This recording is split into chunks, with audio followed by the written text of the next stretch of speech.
Hey guys, welcome back to another video. Today I got some pretty sad news. I did sell the RX8.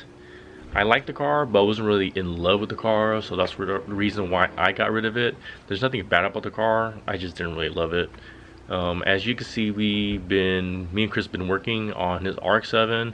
You know, as I worked on it and he worked on it, I had a lot of love for the car, and I actually grew up playing Gran Turismo, and then that's how I started getting involved with the car. And it's a really good car, I love it. So Chris has a really big influence on me on actually interested in getting an RX-7. So I just been browsing online just for fun, looking at RX-7s, and I found one that caught my eye, and it was a really good price already, but he had some big 18-inch chrome wheels, and I didn't like them. So I asked him, hey, what if I bought the car without the rims? So he lowered the price of the car a lot, so that got me really interested. So I actually borrowed Chris's wheels and then slapped on the car and brought it home. So let me show you guys the car. It is a Mazda 1991 RX7. It is a salvage title car, but I looked underneath and everything, and there's no Bondo or anything like that. So what he was saying, that since it was bought from the auction, it had to be a salvage style. I'm not sure how true that was, but I looked underneath the car and everything matches up, but there's no structural damage. And yeah, this is her. So a little about the car.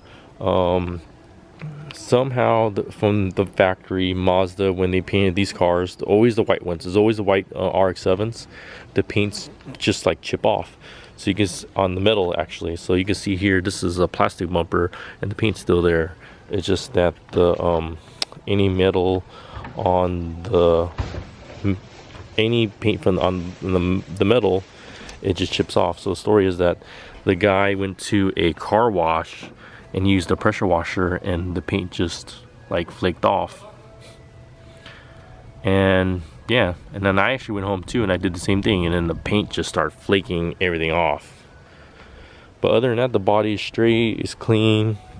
There is some surface rust here where the primer already came off, so this is just, you know, bare metal, and it just has surface rust, but that's no biggie. We can just sand this down and then paint some rust proof paint, and then primer, and just paint the whole car. But yeah, this car is completely stock, and thank you for Chris for letting me borrow his wheels so I can get the car home. And I actually did just buy the same BBS stock wheels for the car, so that was cool, and it was really inexpensive, and I kind of like the look on the car until I'll actually get some different wheels. Sorry guys, Ice Cream Man is here. Anybody want some ice cream? So more about the car. It is totally bone stock, nothing's really missing. Let's take you guys inside. So it's really clean. Sorry for the mess back there, just using it as storage for my other parts for the meantime. Yeah, so this car, I actually got it like almost like 100,000 miles. So right now it has 980,000 miles.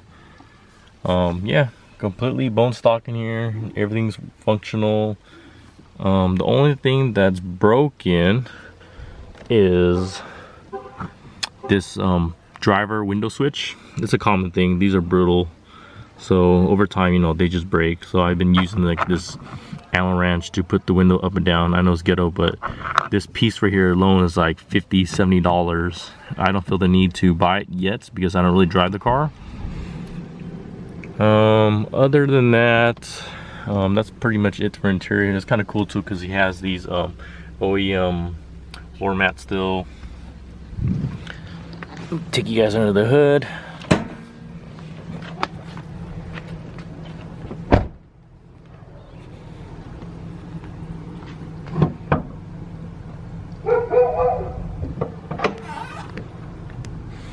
The engine's really clean, all stock, even has a stock airbox and everything. So I'm glad that I got the car.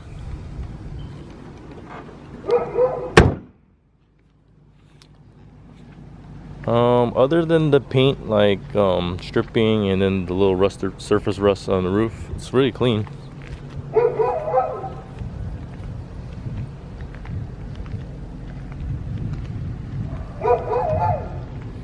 I drive it once in a while, probably like once or twice a month, and I just love it. It is an NA, not a turbo, but that doesn't really bother me that much because I kind of like NA cars, and it has enough to get around.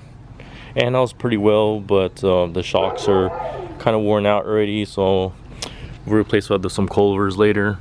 My plans for the car is just restoring it and making it a nice daily driver. Well, not daily driver, but you know, just more reliable. It runs and everything. There's no problem with it. There was an issue with thermostat not opening, so I just replaced it with a Mitsumoto. So with that one, you know, the valve just opens at a lower temperature just to keep the car cool, which is great. I can't wait to fix this car up and, you know, just make it look more presentable than the way it looks right now. The only thing I had done to the car so far is just put the front license plate on, and then I restored the passing light, the turn signals, and it didn't have fog lights, so I purchased those and I put those on. It makes the car look a lot more nicer to me. I'm so glad that I restored the lights on the front, because they were just nasty and yellow, kind of like Chris's. Let me show you guys what it looks like. So this is what Chris looks like. You can see it's very hazy and foggy, and that's how mine looked, and then I did not like that, so I had to restore them. Oh, and also there's like this missing piece on the plastic of the mirror. That's another problem, but that's no big. We'll probably just fix it, maybe Bondo and repaint it, or I'll just get another one, no biggie. Alright, so I guess that's pretty much it for this video. I just wanted to give you an introduction of the new car. Really excited to have this car. I mean, it's unbelievable. I know it's like an old car, and you know, it's not like a Ferrari or a Lambo or anything, but I love these old Japanese cars. It just, I don't know, there's something about old cars that I like. The way they drive, the way they handle, the way they look. It's just, it's different from all these new cars. Anyways, stay tuned for more content on the RX-7. I think Chris is going to do a couple things for his car. I'll keep you updated on that one. And yeah, thanks guys. Have a good one. See ya.